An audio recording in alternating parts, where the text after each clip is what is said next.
दोस्तों नमस्कार, मैं हूं आलोक पाठक और आप देख रहे हैं खबर दस्तक।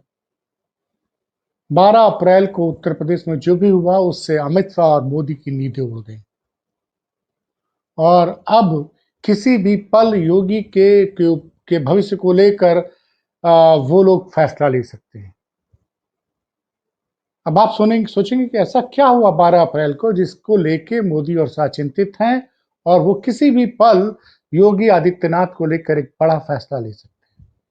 दरअसल कल जिस तरह से करनी सेना के लोगों ने पूरे दिन जिस तरह की नारेबाजी की और उसके बाद बनारस में प्रधानमंत्री के संसदीय निर्वाचन क्षेत्र वाराणसी में एक सपा के मिश्रा जी जो सोशल मीडिया पे बनारस वाले मिश्रा जी के नाम से बहुत फेमस हैं, उनको और करनी सेना के लोगों ने हमला कर दिया धारदार हथियारों से।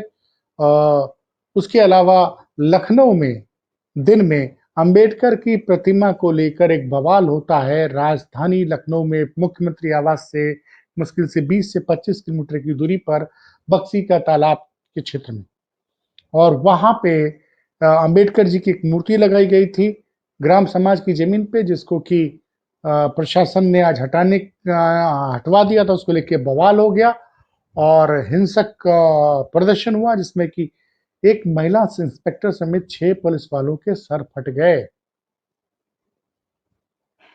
एक तरफ मैंने बताया ना कि किस तरह से आगरा में घटना हुई, दिन भर रामजीलाल सुमन को अपशब्द बोले गए और करनी सेना के एक प्रवक्ता ने बोल दिया ऑन कैमरा कि हम जिस दिन रामजीलाल सुमन को पाएंगे उनकी हड्डी पसली तोड़ देंगे। एक उनके करनी सेना के समर्थक ने मीडिया पे बोल दिया कि हम तो अखिलेश यादव मेरे सामने आएंगे और राम सोल वाले मुद्दे पे माफी नहीं मांगेंगे तो हम उनको गोली मार देंगे। और ये जो और दिन भर जिस तरह की नारेबाजी हुई और प्लस जहां पे आगरा के राम की गढ़ी में जहां पे धरना प्रदर्शन हो रहा था, राम जी ये क्षत्रिय संगठनों का करनी सेना का, वहां जब पुलिस पहुंची तो प्रदर्शनकारियों ने तलवार लहराते हुए पुलिस को घेर लिया और पुलिस को पीछे हटना पड़ा। दिन भर हथियारों का प्रदर्शन हुआ, तलवार लहराई गई और रामजीलाल सुमन के खिलाफ अनाप शनाप बयानबाजी हुई। इससे क्या हुआ, उसके बाद बनारस का मैंने बताया कि सपा के तेज तर्रार एक सज्जन है तो बनारस वाले मिश्रा जी के नाम से मशहूर, उनके ऊपर धारदार हथियारों से हमला हो गया। लखनऊ की घटना मैंने बताई। तो दिल्ली में हड़कंप मचा हुआ है और जो मेरे सूत्र बता रहे हैं वहां पे कि आज मोदी और शाह की एक मीटिंग हुई और उसमें संभवतः योगी के भविष्य पर फैसला लिया जा चुका है, अगर मैं अपने सूत्र की बात को सच मानूं तो। दरअसल बीजेपी का शीर्ष नेतृत्व लग रहा को एक बड़ा डर यह सता रहा है कि कहीं पूरा उत्तर प्रदेश जाति संघर्ष न शुरू हो जाए। वो नहीं चाहते हैं कि जिस तरह की जाति संघर्ष एक जमाने में आप याद करिए 1980 1990 के दशक में बिहार में हुआ करता था, जब दलित पिछड़ों और सवर्णों की अलग अलग अपनी आर्मी हो गई थी और तमाम कई जगह जाति संघर्ष छिड़ा रहता था और उसके चक्कर में बहुत से लोगों ने बिहार से पलायन कर दिया था, हर वर्ग के, चाहे वो सवर्ण हो चाहे दलित हो, और उनमें से कई अभी तक बिहार वापस नहीं लौटे हैं। तो अब मोदी और शाह जो मेरे सूत्र बता रहे हैं वो नहीं चाहते कि इस तरह का जाति संघर्ष अब उत्तर प्रदेश में शुरू हो जाए। आपको पता ही है कि पिछले 2 सालों से मणिपुर में दो जातियों के बीच में वर्चस्व की लड़ाई के चक्कर आज तक अशांति फैली हुई है और मणिपुर में वहां के मुख्यमंत्री ने वीरेंद्र सिंह जो भारतीय जनता पार्टी के ही थे, उन्होंने इस्तीफा दे दिया। भारतीय जनता पार्टी की केंद्र सरकार को वहां राष्ट्रपति शासन लागू करना पड़ा है और 2 सालों में मोदी जी अभी तक मणिपुर का दौरा भी नहीं कर पाए हैं और मणिपुर में जो जो दो जनजातियों के बीच का जो संघर्ष है वो 2 सालों से थमा नहीं है। और करनी सेना जिस तरह से आक्रामक हो रही है, हुई है लगातार, और जिस तरह का प्रदर्शन उसने किया है और जिस तरह के बयान उनके लोगों ने दिए, कोई कह रहा है कि भैया हम रामजीलाल सुमन सब जब भी मिले उनका मिलके हाथ पांव तोड़ देंगे। कोई कह रहा है कि अखिलेश यादव अगर अण संग्राम के वाले मामले पे माफी नहीं मांगेंगे तो उनको हम गोली मार देंगे। और दिन भर गाली गलौज हुआ है, उसके तमाम वीडियो सोशल मीडिया पे वायरल, मैं उनकी चर्चा नहीं करना चाहता हूं। तलवारें लहराई गई, बंदूकें लहराई गई। सोचिए, और रामजीलाल सुमन के घर के आसपास आज तो पुलिस ने 1000 पुलिसकर्मी लगा दिए थे, पूरी एरिया सील कर दी थी। लेकिन परसों अंबेडकर जयंती है, मतलब कल, माफ कीजिएगा, 13 तारीख तो आज है, कल 14 तारीख को अंबेडकर जयंती है। और अंबेडकर जयंती में आगरा में बहुत बड़ा आयोजन होता है। वहां 200 के करीब जुलूस निकलते हैं। और पश्चिम उत्तर प्रदेश में आगरा दलित राजनीति का सबसे बड़ा गढ़ है।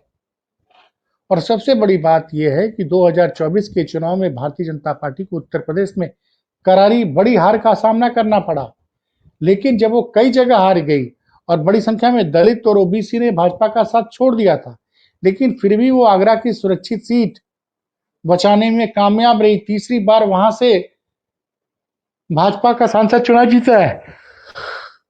तो आगरा के बगल की सीट फतेहपुर सीकरी में भी भाजपा ने चुनाव जीत हासिल की थी। लेकिन अब जो मुद्दा उठा है रामजीलाल सुमन को लेके, उसको लेके पूरा दलित समाज नाराज है। और अभी कल 14 तारीख को फिर अब अंबेडकर जी की जयंती है। बड़ी बात यह हो गई कि वहां 80,000 90,000 लोग इकट्ठे हुए। पुलिस को, वो मतलब सोचिए, तलवारें लेके उन्होंने पुलिस को घेर, पुलिस को वापस, पुलिस पहुंची थी धरना जहां पे ये लोग रैली कर रहे थे, वहां से उन्होंने वापस कर दिया। इसके वीडियो है, पुलिस लौट के जा रही है। उत्तर प्रदेश में जनता ये पूछ रही है कि उत्तर प्रदेश के, भाई आपने रामजीलाल सुमन पे अनर्गल बयान दे रहे हैं लोग, उन पे कोई कार्रवाई नहीं हो रही है। अखिलेश यादव को गोली मारने की धमकी दी जा रही है, उसको कोई नहीं कार्रवाई हो रही है। और जब आपको पता था कि तनाव हो सकता है और प्रधानमंत्री के संसदीय क्षेत्र वाराणसी में सपा कार्यकर्ता को करणी सेना के लोग तथाकथित रूप से धारदार हथियारों से हमला कर देते हैं। फिर लखनऊ में देखिए, लखनऊ में भी अंबेडकर की प्रतिमा को लेकर बवाल हो जा रहा है। मुख्यमंत्री आवास से 30 किलोमीटर दूर की भी दूरी नहीं है। इससे भारतीय जनता पार्टी का शीर्ष नेतृत्व तो बहुत ज्यादा परेशान है। और जो मेरे सूत्र बता रहे हैं कि कल रात को अमित शाह और मोदी के इस मामले में मीटिंग हो गई है और सूत्र का तो कहना है कि बहुत जल्द ही योगी के ऊपर फैसला सरकार लेने जा रही है। उसके पीछे सूत्र के अपने तर्क थे। उनका कहना था कि मोदी और शाह समझ रहे हैं कि जो कुछ भी करणी सेना ने कल किया है वो पूरे देश ने देखा है और कहीं इस पे नीतीश कुमार और चंद्रबाबू नायडू और नीतीश कुमार की स्पेशल नजरें हैं उत्तर प्रदेश में, खासकर आजकल। क्योंकि वो रामजीलाल सुमन के साथ जो भी हो रहा है उसको लोग दलित से जोड़ के जो देख रहे हैं। और आप जानते हैं कि बिहार में 5 महीने बाद चुनाव है। ऐसी स्थिति में नीतीश कुमार क्या फैसला लेंगे, प्लस एक और महत्वपूर्ण व्यक्ति हैं मोदी के लिए, अपनी सरकार बचाने के लिए, राम चिराग पासवान, उनका क्या रवैया रहेगा। और जो सबसे बड़ी बात यह है कि अखिलेश यादव को जो बोला गया है उससे मुझे लगता है कुछ इनपुट मिला, उसको लेके योगी मोदी और शाह बहुत चिंतित हैं। और एक बात मैं बता दूं आपको, नीतीश कुमार के अखिलेश यादव से बहुत अच्छे संबंध है। अब जिस शख्स ने अखिलेश यादव को गोली मारने की धमकी दी है, गोली मारने की धमकी दी, उसके खिलाफ अगर कड़ी कार्रवाई नहीं होती है और उसके बाद आज अखिलेश यादव ने इटावा में एक सभा की थी, उसमें उन्होंने साफ साफ बोला कि करनी सेना वगैरह कुछ नहीं है, भारतीय जनता पार्टी के अपने लोग हैं, ये करनी सेना के बैनर के तहत इकट्ठे हुए हैं और वो दलितों को अंड बंड बोल रहे हैं। अब सोचिए, अखिलेश यादव कह रहे हैं कि करनी सेना जो है वो उनके नाम है का नाम करनी सेना का, लेकिन दरअसल भाजपा के लोग हैं। इसकी तुलना वो हिटलर के ट्रूपर्स के साथ कर रहे हैं। जरा ये बयान लगा, जरा सुन लीजिए आप। मैं बयान सुनिए क्या बोला उन्होंने। और ये सेना वेना सब नकली है, याद रखना। हिटलर ने भी बनाई थी एक ट्रूपर। हिटलर अपने समय पर एक फौज रखता था, अपने कार्यकर्ताओं को पुलिस की वर्दी पहना देता था, फौज की वर्दी पहनाता था, फिर अपने विरोधी लोगों को पिटवाता था। उसका नाम था ट्रूपर्स, कहा करते थे उसे। ये बीजेपी वालों की ये ट्रूपर है, ये जो सेना दिखाई दे रही है, ये कोई सेना वेना नहीं है, सब बीजेपी वाले लोग हैं, सब बीजेपी वाले हैं। उनके चेहरे मिला लो, गांव मिला लो, वोट निकाल लो, सब बीजेपी वाले निकलेंगे, कोई नहीं निकलेगा। सुना आपने?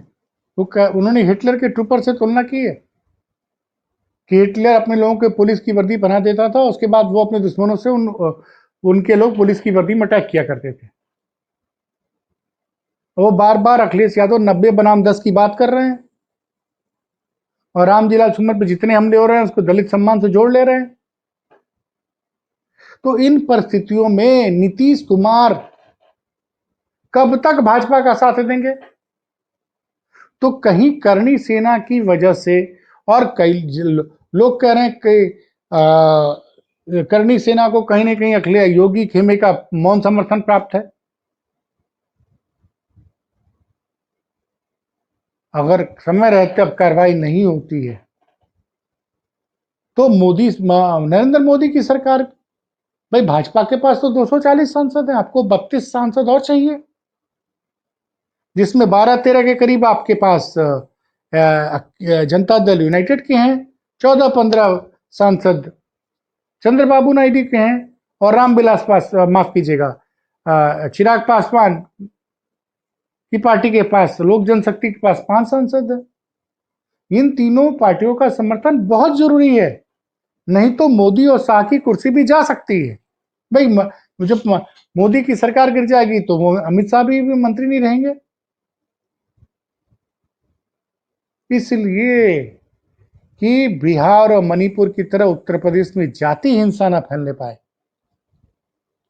इसको लेके मेरे सूत्र का कहना है कि कल रात को अमित शाह और मोदी के बीच में मीटिंग हुई और उसमें योगी के भविष्य के बारे में संभवतः फैसला ले लिया गया।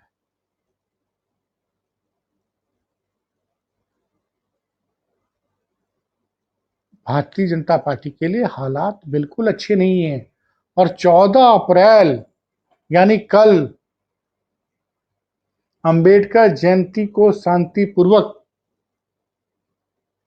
अंबेडकर जयंती पर कोई धरना, कोई भी हिंसक वारदात न होने पाए, इस पे अब मुझे लगता है मोदी शाह खुद कंट्रोल करेंगे, न सिर्फ यूपी में बल्कि पूरे देश भर में।